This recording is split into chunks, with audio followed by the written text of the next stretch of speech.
Hi everyone and welcome to Pro Tools Answers, where three mildly tolerable Pro Tools experts and Avid instructors discuss, demonstrate and elaborate on your Pro Tools questions put to the community in Avid's official Facebook support forum. I'm your host Dave Phillips, audio engineer and lecturer for Point Blank in the UK. And today we're tackling a question from Ian, who asks this. Are you able to import a Cubase session into Pro Tools? If so, how? A friend of mine wants to see if it's possible to just import one whole session rather than having to bounce individual tracks one at a time. Great question. That's a good question. Yeah. And here to discuss this conundrum with me, you'd better ask Lorraine out to the dance, otherwise he'll come down from planet Vulcan to melt your brain. He's here, Anders Motz from Tonkraftwerk in Austria. Hello. And he runs on a minimum of 1.21 gigawatts. Oh, that's true. Gigawatts. 1.21 gigawatts! Yep, you heard me. 1.21 gigawatts! Just don't ask me to tell you where we put the plutonium. Say hi to Andy Hageman, Avid's audio curriculum manager in Tokyo. You're spending a lot of time on these lead-ins. That's awesome. Before I start, we want to give a shout out to our other Patreon supporters who support us each month, because that's what Patreon supporters do, they support. Many thanks to Don, Mike, Matthew, Gregor, Eric, Kenny and Ben. As always, we're very, very grateful for your support. And Thank if you would like to support our weekly work at Pro Tools Answers, you can head over to patreon.com/Pro Tools Answers and select a manageable tier, and with any luck, our luck, that is, you'll see your way to support our work here at Pro Tools Answers. So we are talking about moving sessions between DAWs, which is possible. Mm-hmm. Absolutely, it's possible. Anders, how do we do it? Yeah, first off, you say DAWs, but actually we're not restricted to digital audio workstations. We can also move information or sessions, rather, from a non-linear editing, like a Media Composer or Premiere or something like that. So, there are basically two possibilities for us to do this.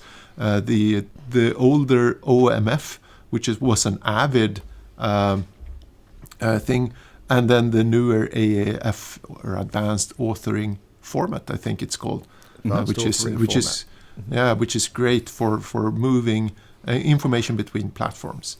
So basically, the things that you can move is media, like the audio, MIDI, and volume automation, pan automation, and some other stuff.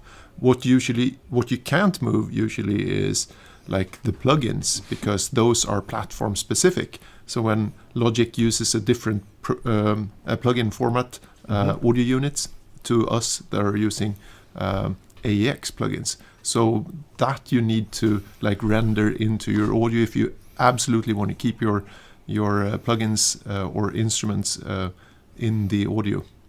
So what would be the point of doing this then? If we can literally only send half a session to somebody else, so we can only send volume, arrangement stuff, panning stuff. We can't send any of the meat and potatoes of our mixes, which is our compression and EQ settings. So what's the point? Well, it is a necessary limitation. I mean, there's not a way around it, unfortunately. I would say that as it happens, you send something from one DAW to another because you want to do the other half of the mix, right? So if you've already tweaked out compression and all that stuff, you know, what's the need to move it somewhere else? Is what I'm saying. So very often in practical terms, what people will do, and I think my experience has been more from the video side, where people are dealing with nonlinear editors like Final Cut Pro or Media Composer, and they want to give me their cuts, all their edits, specifically move it into Pro Tools because they want the Pro Tools effects and the Pro Tools, all that stuff. And that's where AAF... And the audio editing capabilities, of course, which you don't have in Media Composer. Yeah. Exactly right. In a case where somebody wants to send something from Cubase into Pro Tools, there are going to be certain things that that they want to do in Pro Tools. Probably, your dynamic effects and your EQs and the mixing stuff, because that's the reason why you would move from one to another like that.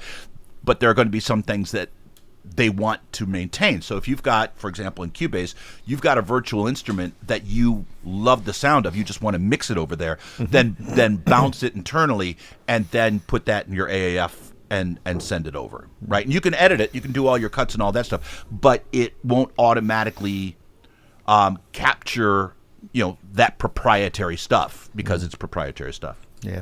So there are limitations. So which platforms are we talking about that have this capability? Because Cubase has been mentioned. We know that Cubase can deal with AAF stuff. Logic can. Yep. Nuendo, Cubase. Most of the professional level DAWs and nonlinear editors will at least support OMF. And if you have a choice between OMF, which is the older format, and AAF, which is the newer format, don't even hesitate. The one you want to use is AAF. That's got a lot more complex metadata, and it transports more stuff. But yeah, I mean, I'm struggling to think of a professional DAW that doesn't support, to some degree, AAF export. But there's a lot that can. And if you do have, and he said Cubase, and so Cubase certainly can. And what you can do basically is you save the stuff that is, platform agnostic, and you can transport that, just like a standard MIDI file does the same thing with MIDI, right? There are proprietary things that individual DAWs can do with MIDI, like in Pro Tools real-time properties, right? That doesn't transport because that's a proprietary feature inside of Pro Tools. So it basically flattens MIDI and then sends it in its most essential state, so you can do other things with it in other DAWs with other virtual instruments. That's the same kind of concept as we deal with AAFs and OMFs. Yeah, okay. That's a great description of that. Yeah, perfect. So how do we get this stuff into Pro Tools? Because they're not treated in the same way as our PTX files, are they? No, they're not. I can share my screen and show you something if you would like to see. I would love that. I kind of felt that you might. All right, so I have and by the way, when you're going to collaborate with people, the secret to doing to working efficiently and well is communication. We talked about this the last show, right? Yep. Is communication is hugely important in smoothing out the rough edges. And so what I've got here, this is a post-production sequence, or a session, but it doesn't need to be. I mean, I could have that same conversation with the music collaborator. And what I have here is a very simple session with a routing folder, which is DX, which is the shorthand, common shorthand for dialogue, FX, which is the common shortcut for effects, and then MX, which is common shorthand for music. Okay, I've got plugins, I've got the session, but there's no clips and there's no media. There's no media in there. It's a blank template session that I use all the time. The first thing I'm going to do is I'm going to work with the people on my production team, and we'll decide together what we're going to name tracks. And I'll show you why in just a second. Okay, when I want to import, let's say I've got a video guy and an audio guy, and they're going to be sending me stuff, and I want to get it inside this one session so that I can work on it, keeping the volume automation, the pan automation, and all the clips in their positions and all that stuff. What I'm going to do is I'm going to go up to File, Import Session Data. Now, am I importing a session? Kind of, right? But it's not a Pro Tools session, but it is a file that has session-like material. So I'll go over here, Session, and I'm going really to go... descriptive, like you're importing data that belongs to a session, right?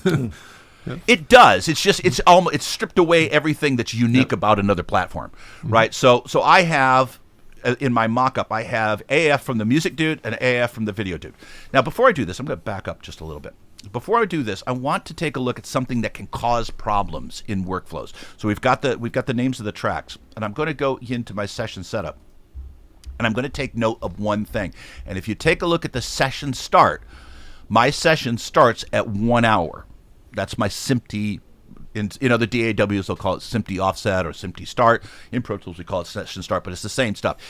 This session, 0 hours and near 0 minutes on my timeline equals a SMPTE time code of 1 hour, which is a very common way to work with post-production, okay? Because this is a post-production template. Stick a pin in that because we're going to come back to that. I'm going to go here. I'm going to go import session data. And I'm in a folder that I've named AF from my video did. And you'll see I've got all this gobbledygook wave files. These are the wave fragments, that would be in clips on somebody else's DAW. Okay, this is from the video person, so it could be from a video editor. And I keep on scrolling through here, and I'm going to find one file that is an AAF file extension.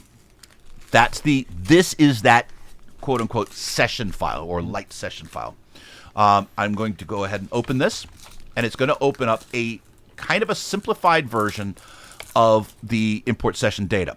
It doesn't have quite as many options, again, because the file that I've opened up is an AF file.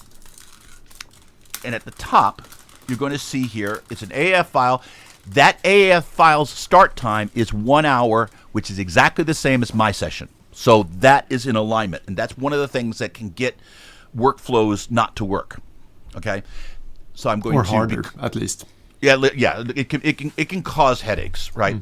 My session start time is the same as the start time for this AAF. So we're simpatico. So I can maintain an absolute time code value, and everything will line up the way it's supposed to. Okay. If there were sample rate conversions that would need to be happening, it would do that. In this case, it doesn't need to happen, but just like a session, it would it would copy them if it had to. Now, here's where the communication is going to pay off. You're going to see here in this session, in this AAF, I've gotten the person to name their tracks similar to my tracks. So I could map them to individual tracks individually. I could import them to new tracks and then have to drag audio up and down. But because I have worked with the people on the other side and we're naming our tracks the same or at least similar, I click the Match Tracks button, boom, and it automatically makes a pretty reasonable guess as to what track will these clips be deposited on. Now, if I had an empty session, then I would just go ahead and import it to new tracks, and it would create a new track named for the track from the AAF session. But in this case, I can remap that. I would also argue that the communication pays off in not applying sample rate conversion. Yeah. No, truly. Yeah. Truly. Absolutely. That can certainly it's a time saver, right? Now, this is where things are a little bit different. If you take a look at the session data, you can import rendered audio effects. This is something that some platforms support, others don't. So not all platforms support all features. Clip gain. Okay, so you can import clip gain, for example, from Media Composer, which has a clip gain feature very similar to Pro Tools. I can maintain that without having to render it down. Volume automation, which is fairly agnostic. Only include clips on the timeline, which is pretty cool. So if a clip isn't being actively used on the timeline, I can exclude that, which is good.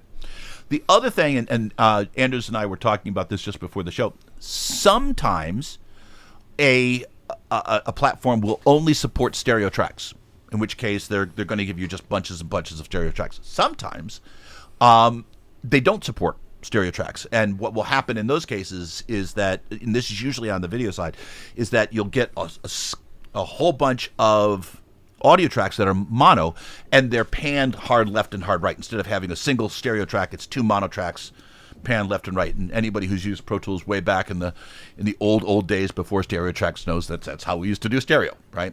Now, if you have that kind of situation going on, then you can choose this little checkbox, pan odd tracks left and even tracks right, which the idea is that it simplifies things. Sometimes it does, sometimes it doesn't. It can be a convenient thing. Okay? You can import markers, and you can import only markers that are flagged a certain color. So this is something that's built into the AAF spec that, again, not everybody supports. But if I was dealing with Media Composer, for example, just because I do very frequently, you can import all, none, or you can choose the flags for the markers to import. Great. So let's say that we're happy with that. I click OK.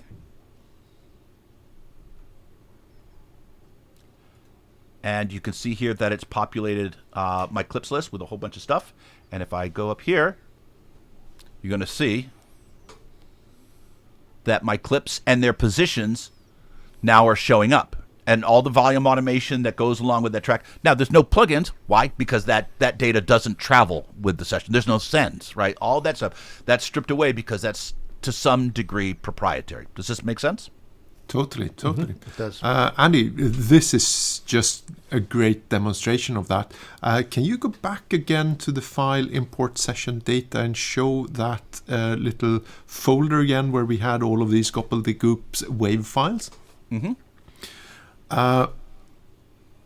So Andy pointed them out. These are, of course, the little wave files in this session. And there is one file called the AF file, and this is what we usually call an externally referenced media file, meaning you have a very small session file and all of the audio files are like lying around as separate files, which is one way to do it. The other way to do this would be to create an embedded AF file instead, where basically there's one self-contained file which also contains all of the audio media in this one little file. It's very much like a logic package. Yeah, it's like a little package where everything is in there. It's like a zip file almost. I guess you could see it. So if you're doing the externally referenced media, like in Andy's case here, it's important, of course, that you also send the actual media files, the audio files in this case. Or you're right back to where you just send a session file to your friend and they don't have any audio, right? It's exactly the same. Well, this kind of leads on to my question, is what happens with the audio files? Do they get referenced from the folder that they live in at the moment?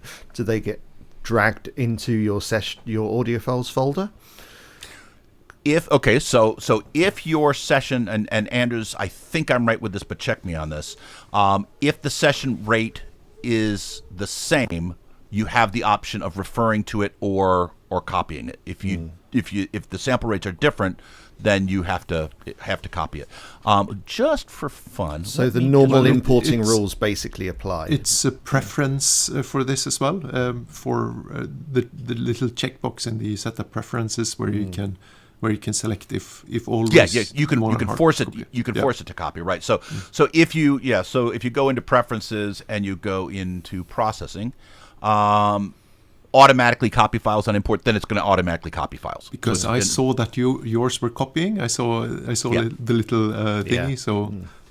So in Andy's case, since he has made that decision to always automatically copy files on import, he always, every time he does this import or any other audio import maneuver or dragging stuff into a session, they are copied into the audio files folder. So I like working on first generation stuff. I try to avoid copying and converting as much as I can. So my workflow for this would be to copy them into the audio files folder and then do the import from there and have them target to the audio files folder for that session.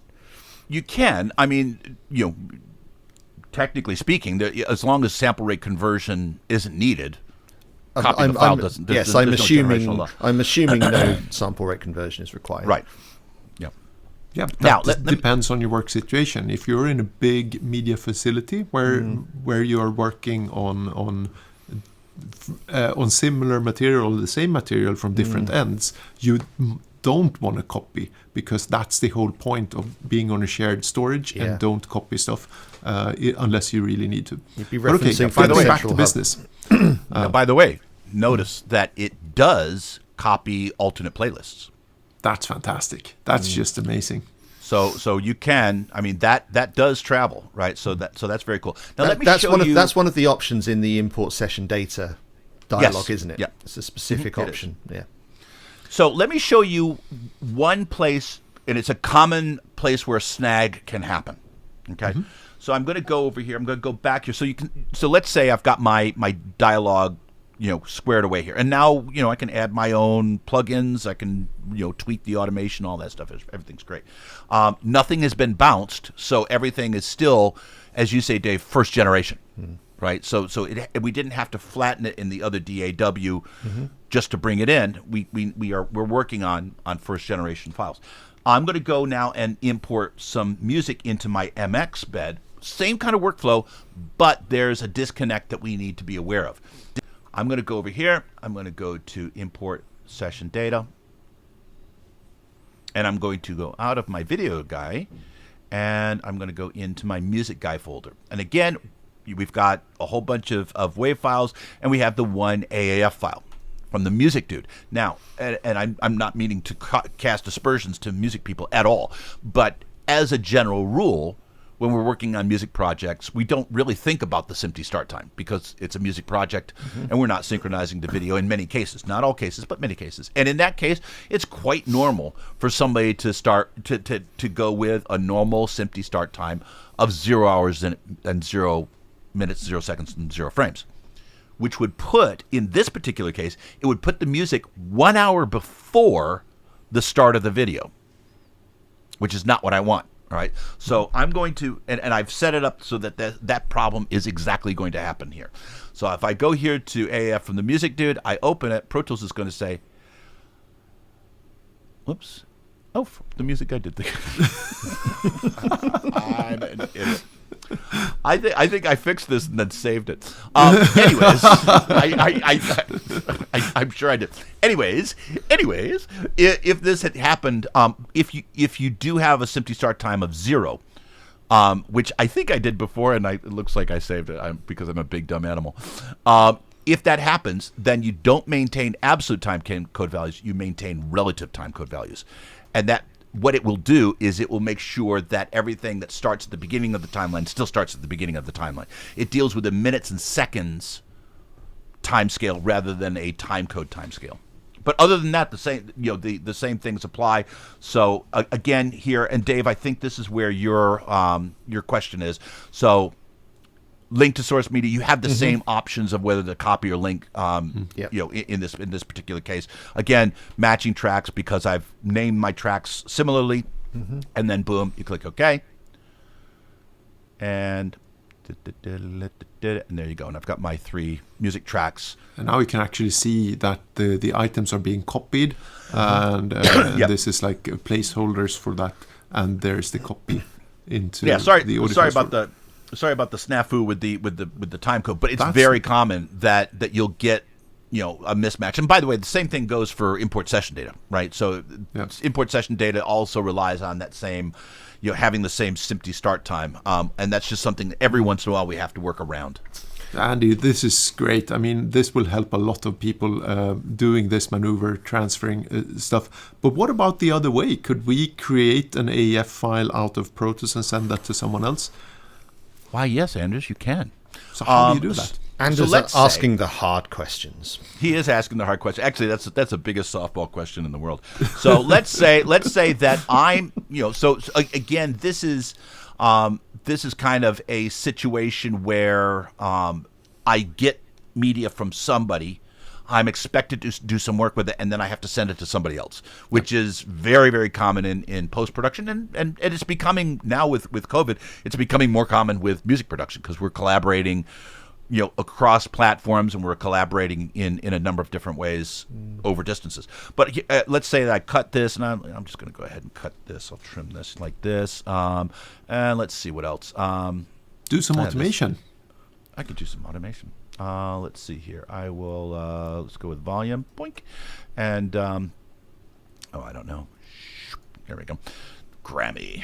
Now, the one thing, and this is the place where a lot of people will make a mistake, and it's a legitimate mistake. If you want to save a session, you just go up here and save session, right? It's easy. However, if you want to export as AAF and OMF, Pro Tools is trying to help you from keeping the mistake. Selected tracks. The first thing you have to do is you have to select tracks. So let's say I'm going to do, let's not do that. Let's go with these tracks here.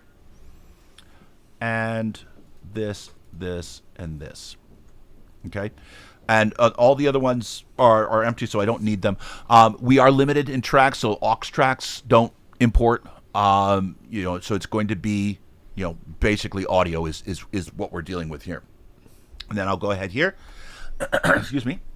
So that's going to have some connotations with things that are subgrouped, right? It will. No, it's so this, and this is the thing. The thing that makes this work or not is understanding the limitations of this way of importing and exporting. That's why when you read the question, if somebody wants to work with I've got something I was working on in Cubase, I want to send it to Pro Tools. Can I send it to Pro Tools? Yes, but there's an asterisk, right? That not all that stuff will. It's not like I can open up a Cubase session and it keeps all that stuff. That doesn't happen on either sides of the equation. You can't open up a Pro Tools session in Cubase. And so you just have to work around what is going to be lost. And that sometimes means internal bounces, it means submix, it means stems. And I think the two biggest skills isn't really DAW specific. It's going to be communication and planning. Absolutely. Yeah, absolutely. And in fact, let's make this a little bit more like a real workflow. Let's say here, I've got this, and I'm going to commit this.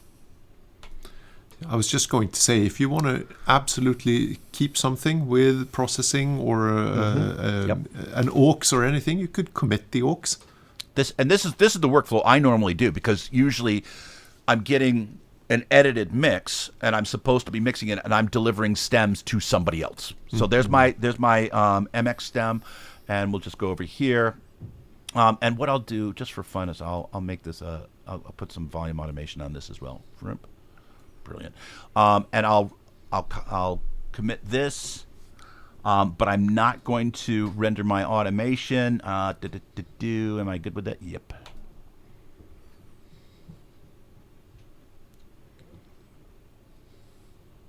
Perfect. And so I'll drag this down here. Anyway, so I've got this track. So this is my stem, okay? And some stuff has been rendered, the stuff that I want to be rendered, right? Because if it's going to somebody who doesn't have the Pro Tools plugins, or if it's not a Pro Tools session, I need to make sure that I print what I don't want to lose, because if not, it's going to be lost. So I'm going to take my DX sub, and I'm going to go with my MX sub. Those are my two selected tracks. Maybe you should do that track with the automation as a separate track as well, because maybe that was important to you. Possibly. So I could, I did one. So, do you want me to do automation on this track? No. Go. No, do whatever you want. Okay. It looked important. It looked like a very critical automation. Yeah, it looked. You said Grammy, so I didn't want to lose that. Yeah, don't want to lose that. Don't want to lose it. But and by the way, It again, this is communication, right? Yep. Because sometimes people will want what's called a dipped stem. They want a flat rendered track that has those automation dips for things like dialogue or musical solos or whatever. Sometimes they specifically don't want that. They want to preserve that volume automation. Communicate with your people, or else you're going to make the day longer for somebody. And it's not uncommon to send both a dipped and an undipped. So it depends really. Absolutely true. So I'll go here. I've got these two tracks, and I will export selected tracks as AF and OMF. And then you're going to get this little window over here. You can enforce Media Composer compatibility, and what it will do is it's going to do certain things, right? So it quantizes. You are going to have a couple limitations in terms of your bit depths and your sample rates. If you enforce it, you're going to be able to. Oh, come on, where the heck is it going to be? No, the enforce is that you can export as an MXF, and it needs to be on. It's doing the frame position. Basically it pads all your clips out to the nearest frame boundaries, which is fine. There's also a few limitations in terms of what you can include and what you can include and what you can't. One of the things that's super cool here is if I don't enforce Media Composer compatibility, then all multi-channel tracks export as mono. And which means I'm back to the panning left and right. In other words, what I will be giving, if I gave you stereo tracks, which I am here, it would be 2 mono tracks for each of the stereo tracks that I'm giving you. Dave. So if I wanted to give you stereo tracks, then what I have to do is, if I was going to give you 5.1 or 7.1, I would have to export any of these tracks as multi-channel, right? Mm-hmm. So the only way for me to give you stereo tracks, 5.1, 7.1, is to click this box. If not, they're mono tracks.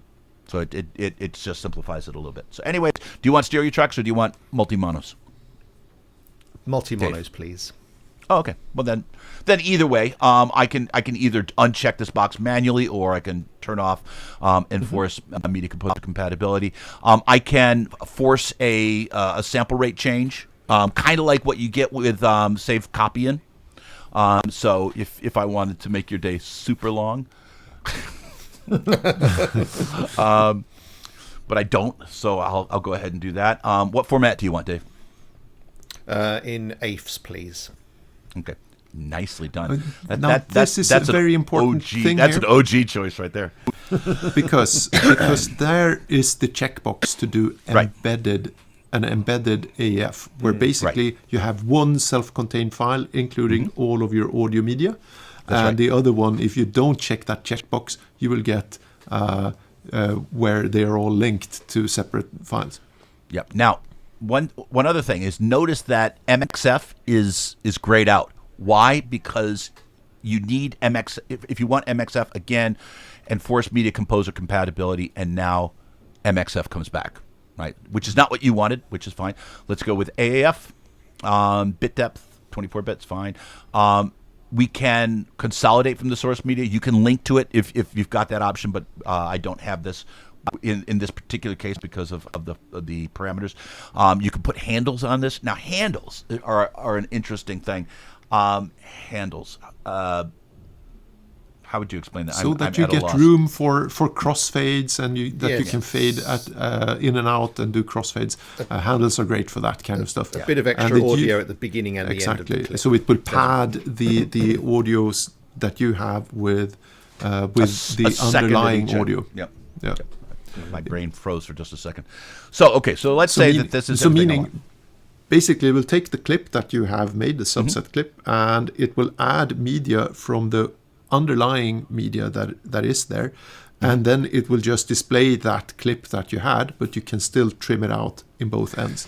And what you're going to see in the clips list is you're going to see a subset clip and a whole file clip, but on the timeline, what will be there is the subset clip. Yep. Right. So, Dave, we're ready. I go ahead here. What do we want to call this? Andy's Grammy. Guaranteed. Andy's guaranteed Grammy. Jeez, Lord mercy, unbearable. And so now here's the other thing is, if you don't make a folder, if you don't make a place for it, you're going to get a big barf of files, and you have to put them in a place. So usually, what I'll do, right now, it's in an untitled folder. I will go ahead and create a new folder. We'll call that. Depending again if you're doing an embedded or referenced. That's right. If it's embedded, then it's just one giant big file. And I'll go ahead here, save. And then, by the way, it's now asking me where do you want to put the media, the audio, usually in the same folder. And now what I have, if I go over here to import, just to find that one, just to show you. Now if I go to my desktop, and in untitled, I believe it was, Grammy, and then in there, that's everything that from those two tracks that you have. There you go. Yeah. That's it. Yeah, that's about 50 megabytes of magic right there. Right there, yeah. Yeah, and we can clearly see exactly what's going on here. Actually, the larger AIF files, sorry. It's been so long since anybody's used that format. Yeah, exactly. I never ever do that. The larger files are, of course, the what's on the timeline, and then we have the small little 1,000 millisecond files, being the 22 kilobytes versions of that, so you can trim out, right? Mm-hmm. Yeah. So there you go, and you'd import it just like I showed you with that, and it's actually. to be honest, if you understand the workflow, do it a couple times. If you understand the limitations of what it is that this does do, and more importantly, what it doesn't do, then it's great. It's so super convenient. Amazing stuff. Thank you very much, Andy. Thank you very much, Anders. So transferring stuff between DAWs isn't necessarily difficult. It's just there are some limitations to it, and understanding on what's possible and just what isn't. And as I think we've said a couple of times this episode, I think the key to success here is really the communicating between all the parties that are going to be collaborating on something to make sure that you're all on the same page and nothing is going to break halfway through. Cool. No, that it's so key in so many workflows. Just the talking is so much of a time saver. Yeah, right. So if you've enjoyed and you're getting some benefit from this video, hit like. It really helps us. And you can also subscribe to our channel. You can hit the bell icon so you're notified of all of the new videos that we release. We release on a weekly basis. You can head over to protoolsanswers.com. You can subscribe over there, and Andy will write to you every week as well. If nothing else, that's a benefit in itself. You can also communication. Indeed, you can pick up some Pro Tools Answers merch and swag over at protoolsanswers.com as well. But there you go. These things are still beautiful. Months after, I'm still loving them. And if you wanted to take that next extra significant step in our relationship, you can head over to patreon.com/Pro Tools Answers, and you can support the show over there. But all it leaves me to say is thank you very much to Andy. You bet. And thank you to Anders. Thank you, Dave. My name's Dave. This is Pro Tools Answers. We'll see you next time, and we're out.